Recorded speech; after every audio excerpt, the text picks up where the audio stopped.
8 reasons why Jews don't accept Jesus as Messiah. 1. Jesus did not gather the Jews in Israel. This prophecy comes from Isaiah chapter 43, verses 5 to 6. The Messiah is supposed to restore the kingdom of Israel. 2. Shalom. First off, I want to give all praise, glory, and honor to Yahweh, Bahashem, Yahawashi, Bahashem, Rakakodash. Double honors to the apostles and the elders of Great Millstone. Salutations to the hopeful elect that are scattered throughout the four corners of the earth. And to all my brothers out here preaching this truth to you, I say shalom.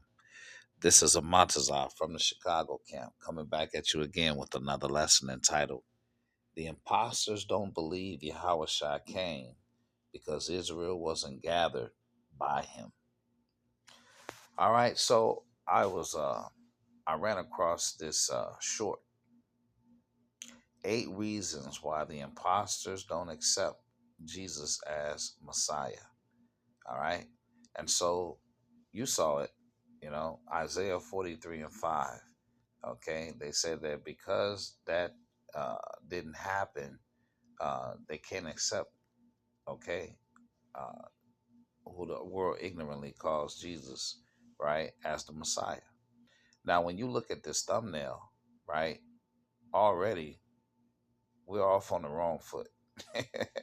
We're on the wrong foot already because this depiction of Yahawashi that you see on the left of this thumbnail is not the biblical depiction of whom the world ignorantly calls Jesus Christ.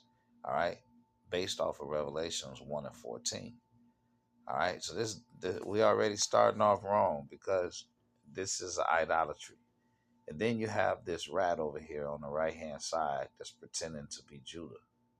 All right. Now, the imposters don't believe Yahawashi came because Israel wasn't gathered by him. Isaiah 43 and 5.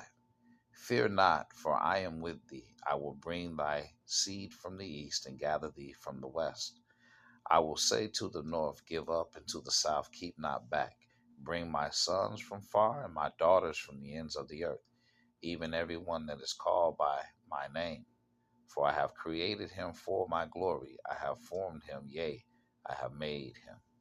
So these people, these imposters, they say because that hasn't happened, that's why they don't believe, all right, that Yahawashi, or who they call Jesus Christ, was the Messiah.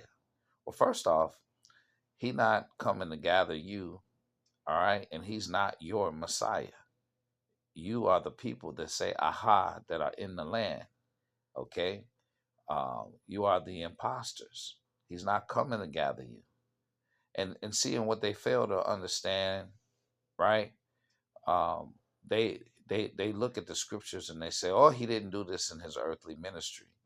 Well, first of all right, that right there shows you that they don't believe in the death and the burial and the resurrection of Yahushua. All right, because that's what happened. Okay, and the scriptures are yet to be fulfilled. Now, one of the reasons why the scriptures is yet to be fulfilled in their understanding is, first of all, they don't even believe in the reincarnation. All right, these things happen over time. All right, you have to understand that the Lord and the punishment that He's placed on His people, okay, it has dealt over centuries, okay, and we have come back in our lots, right? The fullness of the Gentiles and our punishment coincide, okay. Deuteronomy, the 28th chapter, the prophecies of the curses that have been placed upon Yasharallah. All right, and the time of the Gentiles, that's in the book of Daniel, when Daniel looked at the vision, interpreted the vision of Nebuchadnezzar and the kingdoms of the earth that was represented in the statue. Okay, all right, that statue, all right, represented the heathen rule or the Gentile rule on the planet Earth prior to Yahawashi's kingdom. Okay, so the head of gold was Nebuchadnezzar.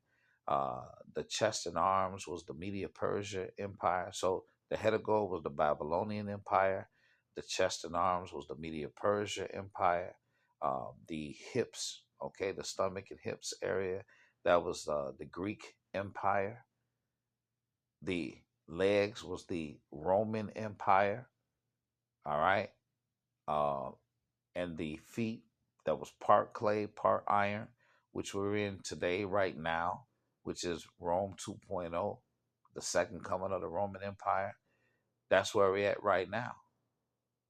And in that vision, there was a stone that smote the foot of the statue, and it disintegrated, turned into dust. And then the great mountain, okay, came in its place. That's Yahawashi's kingdom. So because they don't understand these things, all right, again, it proves that they're not the people. This is Psalms 14 and 7. It says, "Oh, that the salvation of Israel will come out of Zion, when Yahweh bringeth back the captivity of his people. Jacob shall rejoice, and Israel shall be glad."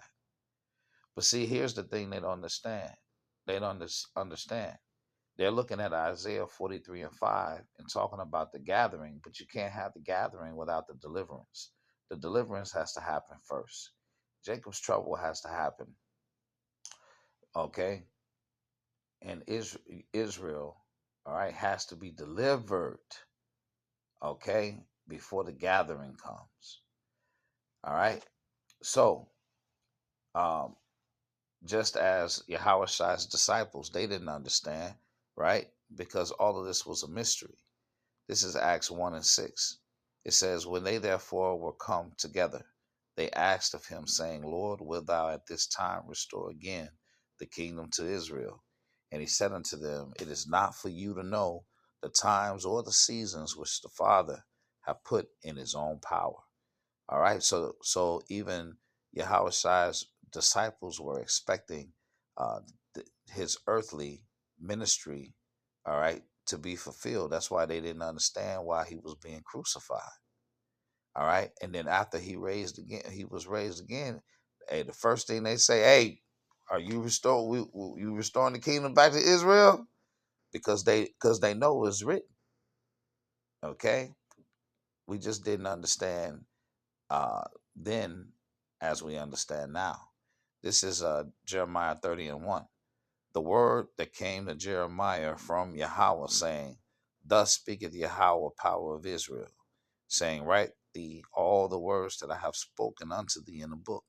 For lo, the day is come, said Yahweh, that I will bring again the captivity of my people Israel and Judah, said Yahweh, and I will cause them to return to the land that I gave to their fathers, and they shall possess it. And these are the words that Yahweh spake concerning Israel and concerning Judah. For thus said Yahweh, we have heard a voice of trembling, of fear, and not of peace. Ask ye now and see whether a man doth travail with child. Wherefore do I see every man with his hands on his loins, as a woman in travail, and all faces are turned into paleness. Alas, for that day is great, so that none is like it. It is even the time of Jacob's trouble, but he shall be saved out of it. Okay?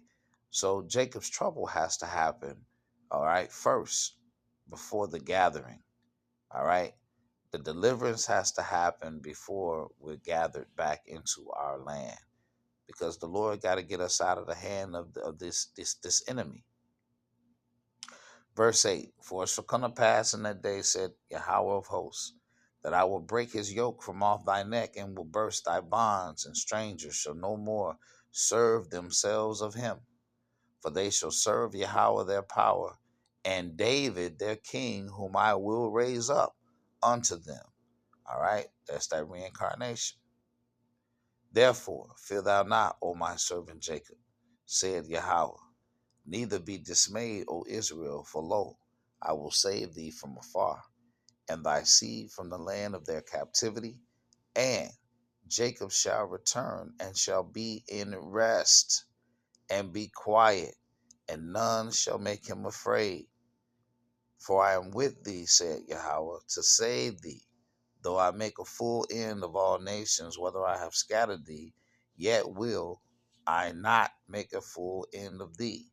But I will correct thee in measure, and will not leave thee altogether unpunished.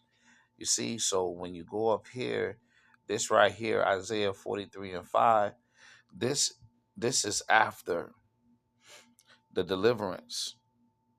Okay?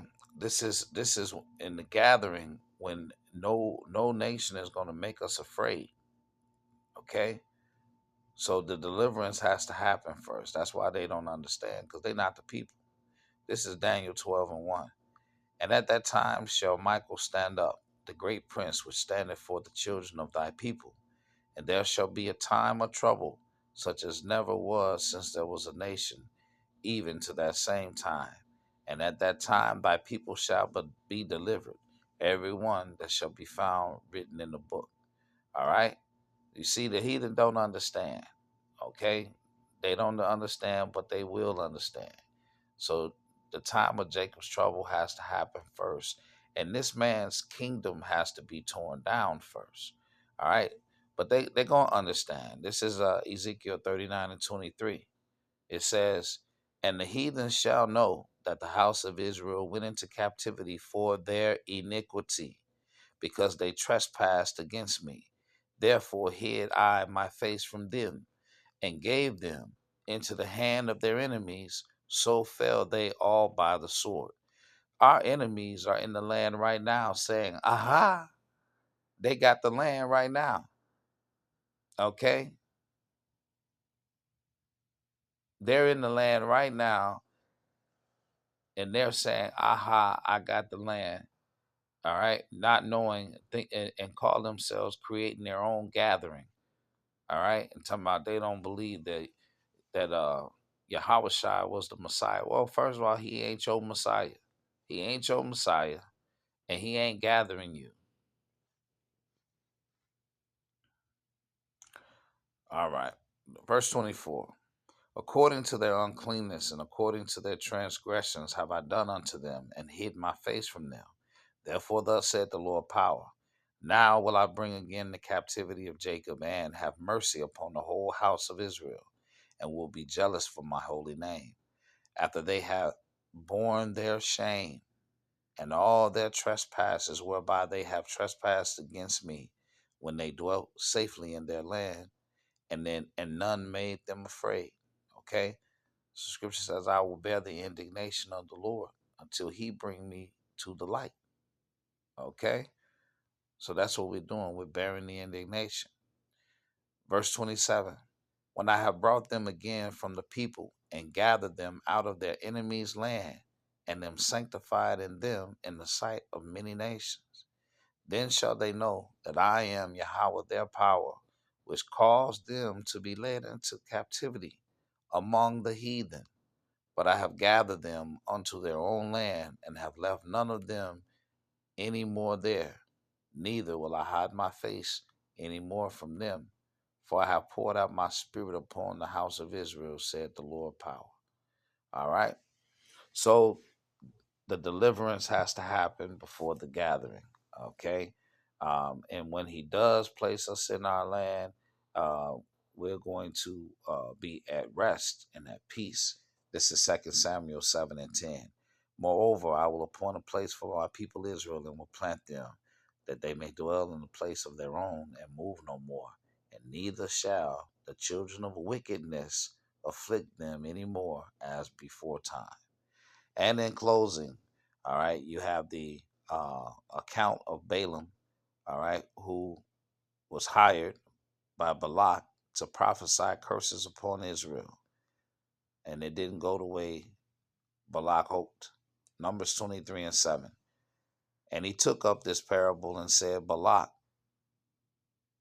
the king of Moab, have brought me from Aram, out of the mountains of the east, saying, come curse me, Jacob, and come defy Israel. How shall I curse whom the Most High have not cursed?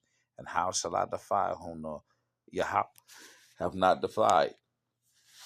For from the top of the rocks I see him, And from the hills I behold him. Lo, the people shall dwell alone, and shall not be reckoned among the nations. Who can count the dust of Jacob, and the number of the fourth part of Israel? Let me die the death of the righteous, and let my last end be like his. All right. So here we see clearly in the scriptures that Israel is going to dwell alone. They're not going to be bombing Palestine and bombing other countries and trying to steal their damn land and all, and steal land up under them that was supposed to be prophesied to them. All right. All of that, everything you see right now happening is just stupid. They don't fit the prophecies. All right. So this has been the imposters don't believe Yahawashi came because Israel wasn't gathered by him. All right. The deliverance has to come first before the gathering. I pray that this lesson has been edifying to the next one. Shalom.